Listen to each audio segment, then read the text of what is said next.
എല്ലാ കൂട്ടുകാർക്കും ശുഭരാത്രി നേർന്നുകൊണ്ട് നമുക്ക് വേദയുടെയും വിക്രത്തിന്റെയും നാളത്തെ നല്ലൊരു പ്രമോ വിശേഷം കേട്ടാലോ. അതിനു മുമ്പായിട്ട് ആദ്യമായി കാണുന്നവരുണ്ടെങ്കിൽ ചാനൽ ഇഷ്ടപ്പെട്ട ഒന്ന് സബ്സ്ക്രൈബ് ചെയ്യാൻ മറക്കരുത്. വീഡിയോ ഇഷ്ടപ്പെടുവാണെങ്കിൽ ലൈക്ക് ചെയ്യാനും കമന്റ് ചെയ്യാനും മറക്കരുത് കേട്ടോ. അപ്പൊ നമുക്ക് നേരെ വിശേഷത്തിലേക്ക് പോയാലോ. അങ്ങനെ ഇന്നത്തെ വിശേഷം നമ്മൾ കണ്ടു. അവസാനം വിക്രത്തെ ആശുപത്രി കൊണ്ടുവന്ന് എത്തിച്ചിട്ട് ജീന പോയി കഴിഞ്ഞിട്ട് രാധ ആ കാര്യം എല്ലാവരോടും മറച്ചു വെക്കണം, ആരോടും പറയാതിരിക്കണം. കാരണം ഇപ്പൊ പറയുന്നത് സേഫ് അല്ല. കാരണം വിക്രത്തിന്റെ കല്യാണമാണ് മറ്റന്നാൾ. അതിനുശേഷം മതി ഈ കാര്യങ്ങൾ ആൾക്കാരൊക്കെ അറിയാൻ വേണ്ടിയിട്ട്. ഒബ്സർവേഷനിൽ ഒരു ദിവസം അവിടെ കിടക്കണമെന്ന് പറഞ്ഞിട്ടുണ്ട്. ആ സമയത്ത് ആരും അറിയണ്ട എന്നൊരു ചിന്തയായിരുന്നു രാധയുടെ മനസ്സിൽ. പിന്നീട് രാധ എന്ത് ചെയ്യണം, വിക്രത്തിനുള്ള ഫുഡൊക്കെ മേടിക്കാനായിട്ട് അങ്ങോട്ട് പോവാണ്. ഈ സമയത്ത് ജീന അങ്ങോട്ടേക്ക് വരുന്നേ. ജീന വന്നു കഴിഞ്ഞപ്പോഴത്തേനും രാധയോട് ചോദിച്ചു, അല്ല രാധേ, ഞാനൊരു കാര്യം ചോദിച്ചോട്ടെ, ഈ കാര്യങ്ങളൊക്കെ വിക്രത്തിന്റെ വീട്ടിൽ അറിയിക്കേണ്ടതെന്ന് ചോദിക്കും. വേണ്ട, അറിയിക്കണ്ടെന്ന് പറയണം. എടി എത്ര സമയം എന്ന് വെച്ചാൽ അവർക്കൊക്കെ ടെൻഷൻ ആവൂലേ, നീ എന്താ പറയണേ. ഇത് കേട്ട് കഴിഞ്ഞപ്പോൾ രാധ പറഞ്ഞു, ഒരു ദിവസമാണ് നീ ക്ഷമിക്ക് ജീനെ, എനിക്ക് ഒരു ദിവസം കൂടെ തരാൻ പറയണം. എന്താ നീ ഇങ്ങനെയൊക്കെ രാധേന്ന് ചോദിക്കണം. നീ മുമ്പ് പറഞ്ഞുകൊണ്ടാ ഞാൻ ആരോടും പറയാതിരുന്നേ, പക്ഷെ ഇനി ഇത് ഒളിച്ചു വെക്കാൻ പറ്റില്ല എന്ന് പറയണം. ഇത് കേട്ടപ്പോൾ രാധ പറഞ്ഞു, അങ്ങനെ പറഞ്ഞിട്ടുണ്ടെന്ന് എനിക്കറിയാലോ. നാളെ വിക്രത്തിന്റെ വേദയുടെ കല്യാണമാണ്. ഈ ഒരു ദിവസം കഴിഞ്ഞിട്ടുണ്ടെങ്കിൽ അവർ തമ്മിലുള്ള താലികെട്ട് നടക്കില്ല. അങ്ങനെ വന്നിട്ടുണ്ടെങ്കിൽ ചിലപ്പോൾ വിക്രത്തിനെ എനിക്ക് കിട്ടിയാലോ. നീ എന്നെ ഒന്ന് രക്ഷിക്ക് ജീനെ, നിനക്ക് മാത്രം സാധിക്കുള്ളൂ എന്ന് പറയണം. ജീന പറഞ്ഞു, എന്ത് പരിപാടി രാധ നീ പറയണേ, നീ ആലോചിച്ചിട്ടുണ്ടോ വേദയുടെ കാര്യം? വേദയുടെ കഴുത്തിൽ താലി കെട്ടിയവനാ വിക്രം. നിനക്ക് കിട്ടാൻ പോകുന്നല്ലേ വിക്രത്തിനെ, പിന്നെ നീ എന്തിനെങ്ങനെ വാശി പിടിക്കണമെന്ന് ചോദിക്കും. ഇത് വാശിയാന്ന് നിനക്ക് തോന്നുമായിരിക്കും ജീനെ. ചെറുപ്പം മുതലേ എൻ്റെ മനസ്സിൽ ഞാൻ കൊണ്ടുനടന്ന വിക്രത്തിനെ, ആ വിക്രത്തിനെ കുറിച്ചുള്ള ഓർമ്മകളിലെ ഞാൻ ഇപ്പോഴും ജീവിക്കുന്ന തന്നെ. അവനെ നഷ്ടപ്പെടാന്ന് പറഞ്ഞിട്ടുണ്ടെങ്കിൽ എനിക്ക് ജീവിക്കാൻ പോലും പറ്റില്ല. ഇപ്പോഴും ഞാൻ ജീവിച്ചിരിക്കുന്നത് എന്താണെന്നറിയോ, വേദ വിക്രത്തിന്റെ സ്വന്തമായിട്ടില്ലെന്ന് എനിക്ക് അറിയാവുന്നതുകൊണ്ടാ. താലി കെട്ടിയാലും ഒരിക്കലും അവളെ ഭാര്യയായിട്ട് അവനെ അംഗീകരിച്ചിട്ടില്ല. അതെന്നോട് നന്ദിനിയടുത്തി പലപ്പോഴും പറഞ്ഞിരിക്കുന്ന കാര്യമാണ്. അതുകൊണ്ട് എനിക്ക് അതൊക്കെ നന്നായിട്ട് അറിയാവുന്നതുകൊണ്ടാണ് ഞാൻ പറഞ്ഞേ. നീ എന്നെ ഒന്ന് രക്ഷിക്കുക. നീ ആരോടും തൽക്കാലത്തേക്ക് ഇത് പറയരുത് ജീനെ. നിനക്ക് ഇത്രയെങ്കിലും ഒരു ഉപകാരം ചെയ്തു തരാൻ പറ്റില്ലേ? എൻ്റെ അവസ്ഥ നീ കണ്ടതല്ലേ. ഞാൻ വിക്രത്തിന് വേണ്ടിയിട്ട് ഞാൻ മരിക്കാൻ പോലും തയ്യാറായി നടന്ന പെണ്ണ. ആ എന്നെയാണ് വിക്രം ചതിച്ചിരിക്കുന്നു പറയണം. ഇത് കേട്ടൻ ജീന പറഞ്ഞു, അവൻ ചതിച്ചെന്ന് പറയാൻ പറ്റില്ല. നിന്നോട് അവൻ അങ്ങനെ സ്നേഹവും ഇഷ്ടം കരുതലോ ഒന്നും ഉണ്ടായിരുന്നെങ്കിലും ആ സ്നേഹം ഒരിക്കലും ഒരു പ്രണയമായിരുന്നില്ല. അത് നീയാണ് മനസ്സിലാക്കാത്തതെന്ന് പറയണം. വേണ്ട ജീനെ, ഇനിയിപ്പോൾ അതിനെക്കുറിച്ച് കൂടുതലൊന്നും എനിക്ക് സംസാരിക്കാൻ താല്പര്യമില്ല. ഞാൻ പോയി ഫുഡ് വാങ്ങിച്ചോണ്ട് വരട്ടെ. നീ തൽക്കാലത്തേക്ക് അങ്ങോട്ടേക്ക് പോകണ്ടെന്ന് പറയണം. വിക്രത്തിന് ബോധം തെളിഞ്ഞിട്ടുണ്ട്, അതുകൊണ്ട് നീ തൽക്കാലത്തേക്ക് പോകണ്ട, കാണുകയും വേണ്ട, നീ ആരോടും ഇത് പറയാനും പോകണ്ടെന്ന് പറയണം. ജീനയ്ക്ക് പിന്നെ എന്ത് ചെയ്യണമെന്ന് അറിയത്തില്ല. വല്ലാത്തൊരവസ്ഥയായിപ്പോയി. ഈ സമയത്ത് വിക്രം ഇങ്ങനെ കണ്ണു തുറന്നൊക്കെ വിക്രത്ത് തലയ്ക്കൊക്കെ നല്ല ഭാരമുള്ള പോലെ തോന്നുന്നുണ്ട്. നല്ല വേദനയും കാര്യങ്ങളൊക്കെ ഉണ്ട്. അപ്പോഴേക്കും പ്രഷർ നോക്കാനായിട്ട് അവർ വരുവാണ്. അവർ നേഴ്സ് വരുവാ. നേഴ്സ് വന്നിട്ട് ചെല്ല, ഇവിടെ ആരും ഇല്ലേന്ന് ചോദിക്കുകയാണ്. നിൽക്കാനായിട്ട് കൂടെ ഉണ്ട്, പുറത്തേക്ക് പോയതാന്ന് പറയാണ്. അല്ല, എനിക്കിപ്പോൾ ഇപ്പോൾ പോകാൻ പറ്റുമെന്ന് ചോദിക്കാം. ഇപ്പോൾ പോകാൻ പറ്റില്ല, ഡോക്ടർ ഒബ്സർവേഷൻ പറഞ്ഞിരിക്കുമല്ലേ, ഇന്നൊരു ദിവസം അവിടെ കിടക്കേണ്ടി വരും.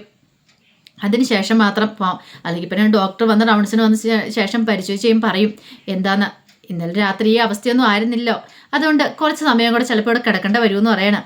അത് പറഞ്ഞിട്ട് അവർക്ക് പോയി കഴിഞ്ഞപ്പോൾ വിക്രത്തിനാണ് വല്ലാത്തൊരു ടെൻഷൻ. എങ്ങനെയെങ്കിലും ഒന്ന് പോയാൽ മതി എന്നുള്ളൂ മനസ്സിലോ. എത്രയും പെട്ടെന്ന് തന്നെ ഇവിടുന്ന് പോകണം.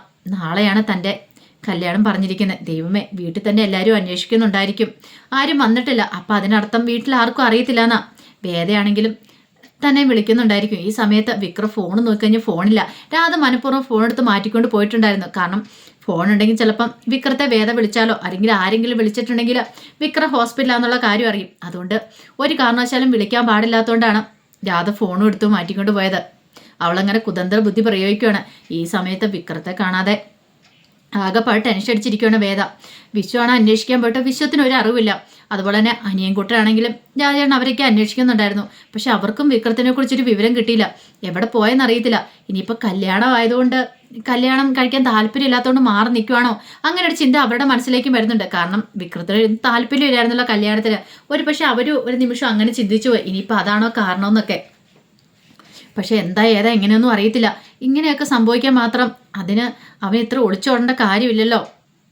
കല്യാണം ഒന്നവൻ താലി കെട്ടിയത് അവളുടെ കഴുത്തിൽ, പിന്നെ എന്താ കുഴപ്പമെന്നൊക്കെ അനിയൻകുട്ടനാണെങ്കിലും രാജേട്ടനാണെങ്കിലും തമ്മിൽ അവർ പറയുന്നുണ്ട്. പക്ഷെ എവിടെയാണെന്ന് വിക്രം കണ്ടെത്താനായിട്ട് അവർക്കും പറ്റിയിട്ടുണ്ടായിരുന്നില്ല. പിന്നീട് വേദയുടെ വയ്യായ്മ കാരണം വല്ലാത്തൊരു ടെൻഷനായ വേദ ഇത് കണ്ടുകഴിഞ്ഞപ്പോൾ കമല പോയി ആശ്വസിപ്പിക്കുന്നുണ്ട്. മോള് വിഷമിക്കാതിരിക്കുക, അവന് എവിടെയാണെങ്കിലും ഇങ്ങോട്ടേക്ക് വരും, നാളെ അല്ലേ കല്യാണം, അതിനിനി സമയമുണ്ടല്ലോ എന്നൊക്കെ പറയണം. ഇത് കേട്ട് ഞാൻ വേദ പറഞ്ഞു, എനിക്ക് അങ്ങനെ തോന്നുന്നില്ലമ്മേ, ഈ ശരിക്കും വിക്രം ഒളിച്ചോടിയതാണോ എന്ന് എനിക്ക് സംശയമുണ്ട്. പക്ഷെ എൻ്റെ കഴുത്തിൽ താലി ആർത്താനും ഇഷ്ടമില്ലാത്തതുകൊണ്ട് അങ്ങനെ ഒരിക്കലും വിക്രം ചെയ്യത്തില്ല. ചെയ്യുവാണെ അവൻ പറഞ്ഞിട്ടേ പോളൂ, എനിക്കവനെ അറിയാമെന്നൊക്കെ പറയണം. അപ്പത്തേനും മുത്തശ്ശി അങ്ങോട്ട് വരുവാണ്. മുത്തശ്ശി വന്നിട്ട് ഞാഹാ കല്യാണപ്പെണ്ണി ഇത് എന്ത് കണ്ടോണ്ട് നിൽക്കുക, ഇങ്ങനെ ഇവിടെ നിൽക്കുകയാണ്, ഇങ്ങോട്ട് വന്നേന്ന് പറഞ്ഞ് ഞങ്ങൾ വിളിച്ചുകൊണ്ട് പോവാണ്. എന്താ മുത്തശ്ശിന്ന് ചോദിക്കണം. അതെ നാളെ അണിയാനുള്ള ആഭരണങ്ങളൊക്കെ എന്നെ നിൽക്കും. ആഭരണങ്ങൾ അതൊക്കെ ഞാൻ കൊടുത്തിട്ടുണ്ടെന്ന് പറഞ്ഞുകൊണ്ട് അച്ഛമ്മ എന്ത് ചെയ്യുകയാണ്, ഒരു ആമാടപ്പെട്ടി തുറന്നു.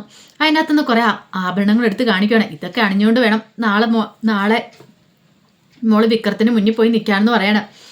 ഇത് കേട്ട് കഴിഞ്ഞപ്പോഴത്തേനും വേദം പറഞ്ഞു ഇതിൻ്റെ ഒന്നും ആവശ്യമില്ല മുത്തശ്ശി എന്ന് പറയാം. വേണം, പിന്നെ ഇതൊക്കെ അണിഞ്ഞ് വേണം നിൽക്കാനായിട്ട്, ഞാനത് തീരുമാനിച്ചു കഴിഞ്ഞാന്ന് പറയണം. ആ സമയം അങ്ങോട്ടേക്ക് വന്ന് നന്ദിനി ഇത് കണ്ടു. നന്ദിനിയുടെ കണ്ണ് തള്ളിപ്പോയി. ശ്രീജ വന്നു. ശ്രീജയ്ക്ക് കുഴപ്പമൊന്നുമില്ലായിരുന്നു. ഇത്ര ആഭരണങ്ങളൊക്കെ ഇവൾക്ക് ധരിക്കാനായിട്ടോ, കൊള്ളാലോ. ഈ സമയം നന്ദിനി പറഞ്ഞു അല്ലച്ചമ്മേ ഇത് മൊത്തം ഇവൾക്കുള്ളതാണെന്ന് നിൽക്കും. പിന്നല്ലാതെ ഇതേ എൻ്റെ വിക്രത്തിൻ്റെ പെണ്ണിനുള്ളതെന്ന് പറയണം. അതോടെ കേട്ട് കഴിഞ്ഞപ്പോൾ തന്നെ നന്ദിനിക്ക് ഒട്ടും അങ്ങോട്ട് സഹിക്കാനായിട്ട് പറ്റിയില്ല.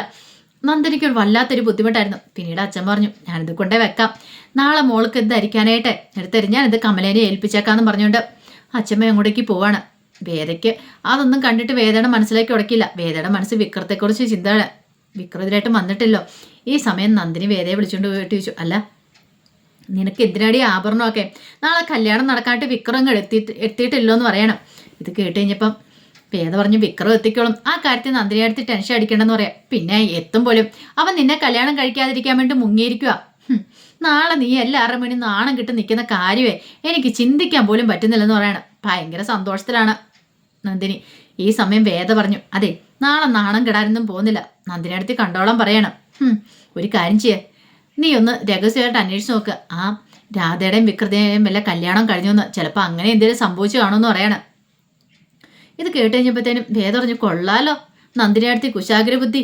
നന്ദിനി അടുത്തിയപ്പോൾ അങ്ങനെയൊക്കെ മനസ്സിൽ ചിന്തിച്ചു വെച്ചിരിക്കുന്ന വിക്രത്തെക്കുറിച്ച് അല്ലേന്ന് ചോദിക്കുകയാണ്. അല്ല പറയാൻ പറ്റില്ല, ഇനിയിപ്പോൾ രാധ പിടിച്ചുപിടിയാലേ കൊണ്ടുപോയി രാധയുടെ കഴുത്തിലും കൂടെ താലി ആർത്തിയൊന്ന് ആര് കണ്ടെന്ന് പറയണം. ഇത് കേട്ട് കഴിഞ്ഞപ്പോഴത്തേനും വേദ പറഞ്ഞു അതെ നന്ദിനി അടുത്തേക്ക് വിക്രത്തിന് ഇത്രയും കാലമായിട്ട് മനസ്സിലായി കാണത്തില്ല, പക്ഷെ എനിക്ക് മനസ്സിലായതാ, അതുകൊണ്ടേ എഴുതിയിൽ എണ്ണ ഒഴിക്കാൻ വരണ്ട, നന്ദിനി അടുത്തേക്ക് പണി പോയി നോക്കാൻ പറഞ്ഞിട്ട് വേദ അങ്ങോട്ടേക്ക് പോവാണ്. നന്ദിനി ഓർത്ത് ഇവളെ കിട്ടും നല്ലൊരു പണി കിട്ടിയാലോ പഠിക്കുള്ളൂ, വിക്രം വന്നിട്ടില്ലോ അതുകൊണ്ടൊരു സമാധാനമൊക്കെ ഉണ്ട്, കുഴപ്പമില്ലെന്ന് ഓർത്തിരിക്കുകയാണ്. ഈ സമയം വേദയ്ക്ക് ടെൻഷനാകാൻ തുടങ്ങി, എന്താണെന്നറിയത്തില്ല. പിന്നീട് വേദ വീട്ടിലേക്ക് വിളിക്കുകയാണ്. വിളിച്ച് മുത്തശ്ശിയോടൊക്കെ സംസാരിക്കുകയാണ്. വേദയുടെ മനസ്സിൽ എന്തോ ഒരു ടെൻഷൻ ഉണ്ടെന്ന് മുത്തശ്ശിക്ക് മനസ്സിലായി. കാര്യം എന്താണെന്നൊക്കെ ചോദിക്കുമ്പോൾ ഒന്നുമില്ലാന്ന് പറയണം. അല്ല എന്തോ ഒരു കാര്യമുണ്ട്, ഒരു കാര്യമില്ലാതെ എന്താണെങ്കിലും മോള് വിളിക്കില്ല എന്ന് പറയണം. അത് പിന്നെ വിക്രം പോയിട്ട് ഇതിലായിട്ടും വന്നിട്ടില്ല എന്ന് പറയണേ. പോയിട്ട് വന്നിട്ടില്ലേ, അതെങ്ങോട്ടാ പോയെന്നൊക്കെ ചോദിക്കുക. ഇങ്ങനെ പോയിട്ട് ഒരു ദിവസം കഴിഞ്ഞിട്ടൊക്കെ ചിലപ്പം വരാറുള്ളതെന്ന് പറയണം. അത് കേട്ടപ്പോൾ മുത്തശ്ശിക്ക് ടെൻഷനായി. ഈ സമയം വേദ പറഞ്ഞു തൽക്കാലത്തേക്ക് മുത്തശ്ശി ഇത് ആരോടും അവിടെ പറയണ്ട, ഞാൻ മുത്തശ്ശിയോട് പറഞ്ഞെന്നേ ഉള്ളൂ എന്നൊക്കെ വേദ ഇങ്ങനെ പറയണം. അങ്ങനെ കോള് വെച്ച് കഴിഞ്ഞപ്പോൾ വേദയ്ക്ക് പിന്നെയും ടെൻഷനായി. ആ സമയത്താണ് വേദയുടെ ഫോണിലേക്ക് ഈ മെസ്സേജ് കയറി വരുന്നത്. മെസ്സേജ് എന്ന് പറഞ്ഞിട്ടുണ്ടെങ്കിൽ നമ്മുടെ ഫോൺ സ്വിച്ച് ഓഫ് ആയി കഴിഞ്ഞ സമയത്ത് കോൾ വന്നിട്ടുണ്ടെങ്കിൽ ആ മെസ്സേജായിട്ട് കയറി വരുമല്ലോ.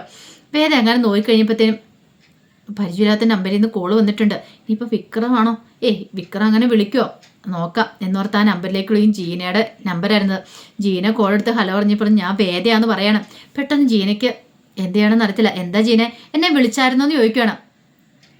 അല്ല അത് പിന്നെ ഞാൻ എന്താ കാര്യം എന്ന് ചോദിക്കുകയാണ്. ജീനയ്ക്ക് പറയണോ വേണ്ടോ എന്നൊക്കെ ജീന ആലോചിച്ചു. പിന്നീടത്ത് പാവം വേദ നാളെ കല്യാണമല്ലേ, അവൾക്ക് നല്ല ടെൻഷൻ കാണുമായിരിക്കും, പറയാതിരുന്നിട്ട് കാര്യമില്ലോ, പറയാമെന്ന് വിചാരിച്ച് പറയുകയാണ്. അതെ വിക്രത്തിൻ്റെ ആക്സിഡൻ്റ് ഉണ്ടായി ഹോസ്പിറ്റലാണെന്ന് അറിയുവാണ്. ഇത് കേട്ട് കഴിഞ്ഞപ്പോഴത്തേനും വേദയ്ക്ക് എന്ത് ചെയ്യണമെന്ന് നടത്തില്ല. വേദ പെട്ടെന്ന് കോള് കട്ട് ചെയ്തിട്ട് നേരെ അച്ഛമ്മയുടെ അടുത്തേക്ക് ചെല്ലുവാണ്. അച്ഛമ്മയോട് കാര്യങ്ങൾ പറഞ്ഞപ്പോൾ അച്ഛൻ പറഞ്ഞു ബാ നമുക്ക് ഹോസ്പിറ്റലിലേക്ക് പോകാമെന്ന് പറയണം. ഈ സമയം രാധ വിക്രത്തിൻ്റെ അടുത്ത് ചെന്നിട്ടുണ്ടായിരുന്നു. പിന്നീട് വിക്രം പറഞ്ഞു വീട്ടിൽ പോകുന്ന കാര്യം പറഞ്ഞപ്പോൾ രാധ പറഞ്ഞു ഇന്നൊരു ദിവസത്തോടെ കഴിഞ്ഞിട്ട് പോയാൽ മതി, നമുക്ക് ഇന്ന് കഴിഞ്ഞിട്ട് പോയിക്കോ, എനിക്ക് കുഴപ്പമില്ല, ഇന്നല്ല നാളെ ഒരു ദിവസത്തോടെ കഴിഞ്ഞിട്ട്, കാരണം ആ കല്യാണത്തിന് സമയം ഒന്ന് കഴിഞ്ഞോട്ടെ എന്ന് പറയണം. ഇത് കേട്ട് കഴിഞ്ഞപ്പോഴത്തേനും വിക്രം ചിരിക്കുവാണ്. എന്താ വിക്രം ചിരിച്ചെന്ന് ചോദിക്കേ. ഒന്നുമില്ല ഞാൻ വെറുതെ ചിരിച്ചാന്ന് പറയണം. പക്ഷേ രാധയുടെ ആ ഒരു സന്തോഷത്തിന് അധികം ആയുസില്ലായിരുന്നു. കുറച്ച് കഴിഞ്ഞപ്പോഴത്തേനും വേദയും അച്ഛമ്മയും കൂടെ അങ്ങോട്ടേക്ക് വരുവാണ് വിക്രത്തിനെ കൂട്ടിക്കൊണ്ട് പോകാനായിട്ട്. അപ്പോൾ അതിൻ്റെ വിശേഷങ്ങളൊക്കെ നാളെ കാണാൻ പോകുന്നത്. ആ വിശേഷങ്ങളൊക്കെ നമുക്ക് എല്ലാവർക്കും കാത്തിരിക്കാം കേട്ടോ. ഒരിക്കൽ കൂടി എല്ലാവർക്കും ശുഭരാത്രി നേർന്നുകൊണ്ട് നിർത്തുന്നു. നന്ദി.